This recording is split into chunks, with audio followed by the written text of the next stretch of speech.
반드시 지나가야 할 것이 있고 멈춰야 되는 것들이 있습니다.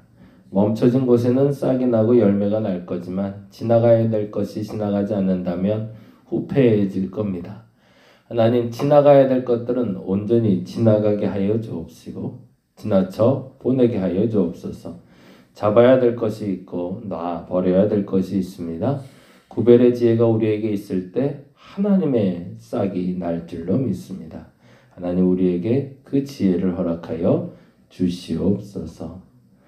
더 나은 삶, 더 나은 내일을 위해서 하나님의 오늘을 살게 하시는 줄 믿습니다. 이 오늘을 그 더 나은 삶, 더 나은 내일을 위해 온전하게 살아가게 하여 주시옵소서. 그분이 하나님인 줄 믿습니다. 그 하나님 쫓아가오니 저희들의 눈을 열어주시고 마음을 열어주시고 당신의 마음을 담게 하여 주시옵소서. 감사합니다. 고마우신 예수님 이름으로 기도드렸습니다. 아멘. 아멘. 오늘은 에베소서 4장 17절에서 21절 말씀 같이 봅니다. 에베소서 4장 17절에서 21절.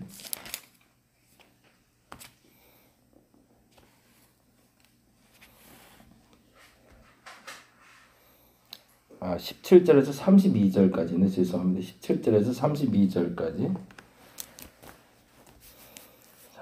4장 17절에서 32절까지. 4장 17절에서 32절까지 같이 한 목소리로 읽도록 하겠습니다. 그러므로 내가 이것을 말하며 주 안에서 증언하노니 이제부터 너희는 이방인이 그 마음에 험악한 것으로 행함같이 행하지 말라. 그들의 총명이 어두워지고 그들 가운데 있는 무지함과 그들의 마음의 굳어짐으로 말미암아 하나님의 생명에서 떠나 있도다. 그들이 감각 없는 자가 되어 자신을 방탕에 방임하여 모든 더러운 것을 욕심으로 행하되 오직 너희는 그리스도를 이같이 배우지 아니하였느니라. 진리가 예수 안에 있는 것 같이 너희가 참으로 그에게서 듣고 또한 그 안에서 가르침을 받았을진대. 너희는 유혹의 욕심을 따라 썩어져가는 구습을 따르는 옛사람을 벗어버리고 오직 너희 심령이 새롭게 되어 하나님을 따라 의와 진리의 거룩함으로 지으심을 받은 새 사람을 입으라.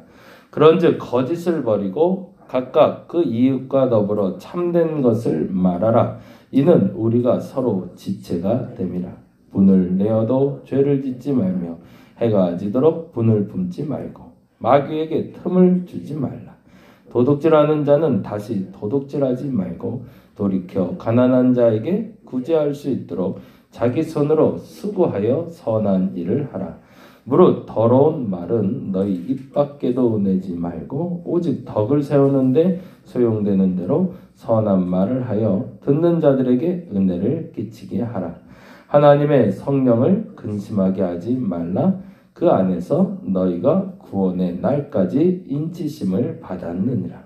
너희는 모든 악독과 노함과 분냄과 떠드는 것과 비방하는 것을 모든 악의와 함께 버리고 서로 친절하게 하며 불쌍히 여기며 서로 용서하기를 하나님이 그리스도 안에서 너희를 용서하심과 같이 하라.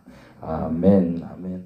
4장 17절에서 32절은 그러니까 4장 1절에서 16절은 교회의 하나됨, 그 교회의 하나됨을 지키기 위해서 필요한 것이 무엇인가에 대해서 어저께 이야기했다면 오늘은 개개인에게 필요한 말씀을 주시는 거거든요. 그러니까 교회 공동체를 이야기하는 게 어제였다면 각 성도들의 삶에 대해서 이야기하는 게 오늘 본문이 됩니다. 근데 17절에서 24절에 보면 큰 틀에서 나뉘기를 새 사람과 옛 사람이라는 얘기가 나와요. 그게 22절, 24절인데요. 22에서 24절 한번 볼까요? 너희는 유혹의 욕심을 따라 썩어져가는 구습을 따르는 옛사람을 벗어버리고 그 옛사람의 동감을 해놓고요. 오직 너희의 생명을 새롭게 되어 심령이 새롭게 되어 하나님을 따라 의와 진리의 거룩함으로 지으심을 받은 새 사람이라고 나와요. 그러면 새 사람과 옛 사람의 기준이 뭘까? 그 기준에 대해서 17절에 18절은 이렇게 나와 있네요. 17, 18, 19가 옛 사람의 모습이죠. 17, 18, 19 같이 보겠습니다. 그러므로 내가 이것을 말하며 주 안에서 증언한대요. 뭐라고 하죠? 이제부터 너희는 이방인이 그 마음에 허망한 것으로 행함같이 행하지 말라. 그게 옛사람의 모습인 거죠. 마음에 허망한 것 행함같이 행하지 말라. 그건 뭘까요? 그 마음에 품은 것이 내일을 보장하지 못하는 걸 말합니다. 마음에는 생각하고 이게 될 것 같은데 근데 사실은 내일은 물거품이라는 거죠. 그런 헛된 것 쫓지 말고 적당히 쫓지 말고 진짜 쫓아야 될 거 쫓아야 되지 않겠냐. 그 허망한 게 뭘까? 그걸 찾아내는 게 옛사람이냐 새사람이냐의 차이라는 거죠. 이 땅에서 허망한 것을 쫓지 말고 그 다음에 18절. 근데 그렇게 되는 이유가 뭐라고 되어 있죠? 18절에 보니 그들의 총명이 어두워졌대요. 그 똑똑함이 다 어디 갔는지 그 똑똑함으로 그 허망한 것과 그 소망을 제대로 구별하지 못하더라. 그들 가운데 무지함이 나타났고 그들의 마음이 굳어짐에 따라 하나님의 생명에서 떠나 있대요. 왜 그렇게 됐을까? 왜 그들은 소망을 바라보지 않고 허망한 걸 바라보게 됐을까? 그 구체적인 이유를 19절에 이렇게 얘기합니다. 그들이 감각 없는 자가 되었기 때문이래요. 무뎌진 거죠. 죄도 짓다 보니 그 죄가 죄인지 죄가 아닌지 잘 모르겠고 그러다 보니 또 묻어진 대로 살아가다 보니 또 죄 가운데 빠지게 되고 어저께 용인의 골프장에서 또 30명인가 확진자가 나왔다고 하더라고요. 이게 조금 이제 또 무뎌진 거죠. 이제 조금 풀어졌고 그리고 조금 이제 살만할 것 같으니까 또 모였는데 또 터졌어요. 근데 이렇게 되다 보면 역시 또 계속 반복될 거예요. 예민한 자가 된다는 것이 중요한 건 아니겠지만 그러나 보편적으로 해야 될 것을 지킬 수 있을 때 그 다음으로 갈 수 있는데 어느 날부터 또 우리는 무뎌지기 시작하는 거죠. 근데 그 이유를 더 정확히는 이렇게 얘기하고 있습니다. 19절 볼까요? 그들이 감각 없는 자가 되어 자신을 방탕에 방임하여 모든 더러운 것을 뭐 한다고요? 욕심으로 행한다고. 거기다가 줄을 쳐놓죠. 욕심에 동그라미를 해놓으시면 좋겠습니다. 마음이 허망해지고 총명이 어두워지고 무지가 들어오고 마음이 굳어지는 이유, 하나님의 생명에서 떠나게 되는 이유, 감각이 무뎌지는 이유는 사실은 다른 데 있는 것이 아니라 욕심 때문이라는 거죠.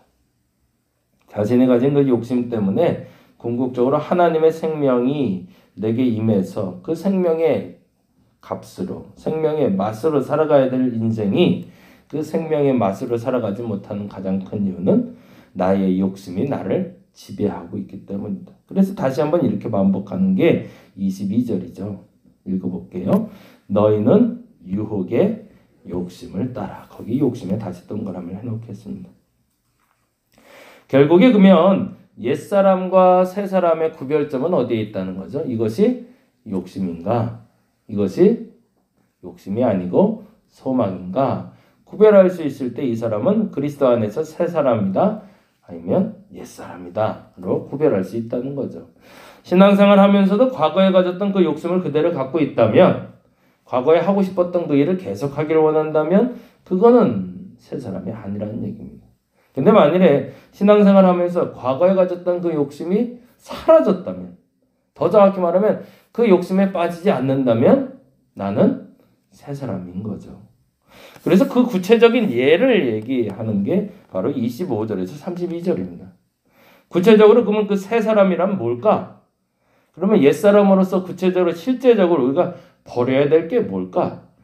사실은 그리고 그 버려야 될 것들은 근원이 어디에 있는 거다? 욕심에 있는 거라는 거죠. 그래서 25절에 이렇게 얘기합니다. 버릴 것이 뭔지 나오죠? 25절 그런즉 뭐를 버리래요? 거짓을 버리. 왜 거짓말을 할까요? 욕심 때문이라는 거죠. 왜 참말을 못할까요? 왜 자꾸 핑계댈까? 각자 자기의 욕심 때문이라는 거죠. 그러니 각각 그 이익과 더불어 참된 것을 말하래요. 그리고 또 26절이 이렇게 얘기합니다. 또 버릴 게 또 나오네요. 뭐가 나오죠? 분을 내어도 라고 나와요. 분이 없어도 라고 얘기하지 않아요. 예수 믿어도 분은 결국에 화는 계속 나올 수 있다는 거죠. 그러나 그거 버려야 된다. 왜? 그건 옛사람의 욕심에서 나오는 거니까. 왜 화가 날까요? 내가 가져야 될 걸 남이 가졌을 때 화가 나는 거죠. 내가 하고 싶은 걸 못하게 하니까 화가 나는 거고요. 내 마음에 누가 생채기를 냈기 때문에 화가 나는 건데 그것은 옛사람의 모습이라는 거죠. 근데 그 옛사람의 모습이 새사람이 되면 완전히 사라지나? 아니, 사라지는 건 아니라는 거예요. 그런데 아주 지혜롭게 이렇게 얘기합니다. 분을 내어도 뭘 하지 말래? 그래도 죄는 짓지 마라. 근데 어떻게 하려고요? 해가 지도록 분을 품지 않아서 뭐 하라고? 마귀의 틈을 주지 말라는 거죠. 마귀의 틈을 줄 수 있도록 죄를 짓는 것이 분을 지속적으로 품고 가는 거니까. 그리고 또 버려야 될 게 나오네요. 28절에 뭐라고 나오죠? 도둑질하는 자는 다시 도둑질하지 말고 돌이켜 가난한 자에게 구제할 수 있도록 자기 손으로 수고하여 선한 일을 하라. 그럼 무슨 도둑질을 했던 걸까요? 지금 말하고 있는 대상은 예수 믿는 사람들인데 예수 믿는 사람들이 도둑질하는 게 뭘까요? 하나님의 것과 내 것을 구별하지 못하는 거죠. 하나님의 것을 하나님의 것으로 사용하지 않고 내 것으로 사용하는 게 도둑질이죠. 그 도둑질을 하는 자는 이제 깨달았으면 그게 옛사람인 거 알았으면 하나님의 것은 하나님의 것으로 사용할 수 있어야 된다는 거죠. 교회를 이전하면서 제일 많은 고민하는 게 그거예요.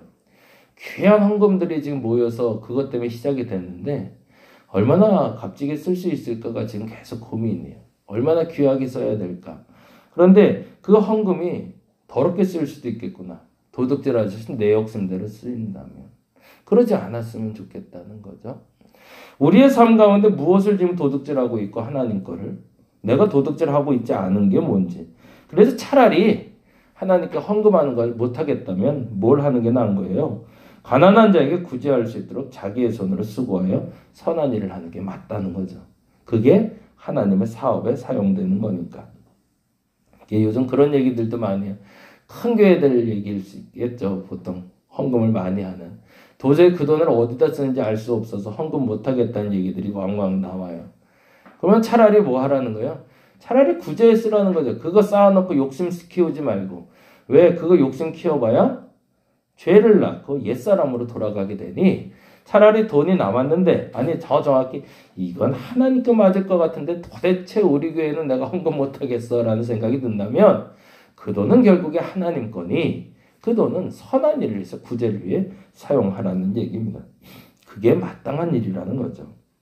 그러고 나서 29절에 또 얘기합니다. 무릇 더러운 말은 너희 입 밖에도 내지 말라고. 그것이 무슨 모습이기 때문에 욕심에서 나오는 옛사람의 모습이기 때문에. 그래서 말에 대한 조심을 할 수 있는 것 오직 덕을 세우는 데 소용되는 대로 선한 말을 하여 듣는 자에게 은혜를 끼치게 하는 게 새 사람의 모습이라는 거죠. 무엇보다도 30절에 이렇게 나옵니다. 하나님의 성령을 근심하게 하지 말라고. 그분이 어디에 계시기 때문에 근심을 하지 못하게 해드려야 될까요? 그분이 내 안에 계시기 때문이죠. 그러면 언제까지? 너희의 구원의 날까지 인치심을 받았기 때문에. 그리고서 이제 아주 그냥 조목조목 다 얘기합니다. 31절, 42절에 이제는 옛사람의 모습이 이런 거라고 이제 구체적으로 쫙 풀어내요. 너희는 모든 악독, 노함, 분냄, 떠드는 것, 비방하는 것, 악의. 그게 누구의 모습이기 때문에? 옛사람의 모습이기 때문에. 그러면 새 사람의 모습은 뭐죠? 32절이죠. 서로 친절하게 하며 불쌍히 여기며 용서하기를 하나님이 그리스도 안에서 너희를 용서같이 하라. 그러면 옛사람의 모습과 새 사람의 모습을 드러내고 알 수 있는 방법은 어디라는 얘기일까요? 나 혼자 옛사람이다 새 사람이다 말한다고 알 수 있는 게 아니라 관계를 통해서 드러난다는 거죠. 저 사람이 진짜 예수 믿는 사람인가? 진짜 기도하는 사람인가? 진짜 신앙인인가? 그걸 구별할 수 있는 방법을 알려줄게라는 겁니다. 그래서 옛사람인지 새사람인지 옛사람으로 살고 있는 사람은 그와 관계해보면 안다는 거죠. 그와 관계해보면 화를 내도 해가 질 때까지 분을 품지 않은 사람이면 저 사람은 그리스도 안에서 새 사람이구나. 그 구별할 수 있는 지혜를 가질 수 있다라는 겁니다. 정말 예수 믿고 계신가요? 한번 우리 되돌아봤으면 좋겠습니다. 아직도 난 옛사람 아닌가? 맨날 그 모습 그대로 다람쥐 쳇바퀴 돌듯이 그렇게 살고 있으면서 주여만 나는 또 하는 게 아닌가? 조금 더 바뀔 수 있도록 노력한다면 하나님이 이쁘게라도 여기실 텐데 앞서 말씀드린 대로 이젠 그마저도 무뎌져서 에휴 이제 나도 할 만큼 했는데 더 이상은 안 변해 라고 멈춰져 있다면 그 또한 옛사람의 모습이라는 거죠. 감각 없는 자가 되지 않고 스스로를 방임하지 마시고 그 욕심에서 떠나 오늘도 새 사람으로 살아가는 저와 여러분 되었으면 좋겠습니다. 코로나가 쉽게 끝날 것 같지가 않네요. 그냥 또 이렇게 빙글빙글 또 우리를 돌아서 우리에게 찾아올 것 같습니다. 어찌 보면 그래서 우리에게 더 회복의 연장의 시간을 하나님이 허락하신 게 아닌가 싶어요. 지금까지 실추됐던 그리스도인의 명예가 이번 기간을 통해서 다시 회복됐으면 좋겠습니다. 올 한 해 너무 많은 욕을 먹었는데 한국교회가 그리고 우리가 이제는 제자리로 돌아갈 수 있는 기회 하나님이 주신 것이라 믿고 오히려 이런 상황에서 그 소망의 끈 놓치지 마시고 진짜 그리스도인으로 새 사람으로 살아가는 저와 여러분 되시기를 간절히 바랍니다.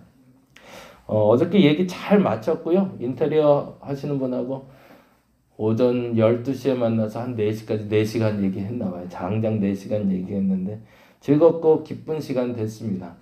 근데 저보다 확실히 큰 그림을 더 많이 그리는 분들이라 그 그림을 제가 쫓아갈 수 있을까가 사실은 좀 고민이 되긴 해요. 조금 새로운 모습이라기보다는 좀 다른 모습으로 교회를 꾸며보려고 합니다. 그래서 이 모습이 어떤 모습으로 드러날지는 제가 또 구체적인 건 아예 눈으로 보면서 말씀을 드려야 더 정확할 것 같은데 하나님이 그려준 밑그림을 보고 모세와 다윗이 지어져 갔다는 게 그 모습 그대로 되었다라고 한 것처럼 우리 담임목교에 나아갈 또 다른 방향의 시작이 될 수 있도록 여러분 기도해 주시고요. 승합하려고 어저께 했는데 3kg에서 5kg는 그냥 전화만 해도 바로 되더라고요. 그래서 그건 돈 안 받는다길래 얼마나 행복했는지 그래서 원래 5kg 들어가요 다. 그런데 요금제만 다를 뿐이에요 그러더라고요. 아유 감사합니다 그러고서 5kg 해놨고 장기적으로는 공사 끝날 때까지 10kg까지 승합을 해서 조금 좀 넉넉하게 사용할까라고 생각하고 있습니다. 이제 오늘 최종 시안이 나올 거고요. 그리고 다음 주 월요일부터 공사 들어갑니다. 위에서 기도해 주시고요. 지금 움직이고 있는 그 인테리어 업자라면 업자가 하나님의 기름 부음 때문에 너무너무 행복하게 일할 수 있도록 일하는 사람이 행복할 수 있도록 기도해 주시기를 부탁드립니다. 기도하겠습니다. 감각이 묻어질까 걱정입니다. 이제는 실추된 우리들의 모든 모습을 다시금 회복해야 될 텐데 나조차도 무뎌져서 코로나가 있는지 없는지 지금 상황이 어떤지 너무나 묻어져 있는 나를 봅니다. 날카롭게 반응할 필요까지는 없겠지만 살아 움직이는 사람이라면 꿈틀꿈틀 새 사람으로 살아갈 수 있는 그 감각을 회복시켜 주시옵소서. 결국에 우리의 욕심 때문에 온 이 세상의 이 타락함, 이 어려움을 이제는 타개할 수 있는 방법이 무엇인지 찾게 하시고 이번 모든 연장된 기간 동안 참된 새 사람, 진짜 그리스도인으로 살아가는 우리가 되게 하여 주시옵소서. 감사합니다. 고마우신 예수님 이름으로 기도드렸습니다. 다 같이 기도하고 돌아가겠습니다.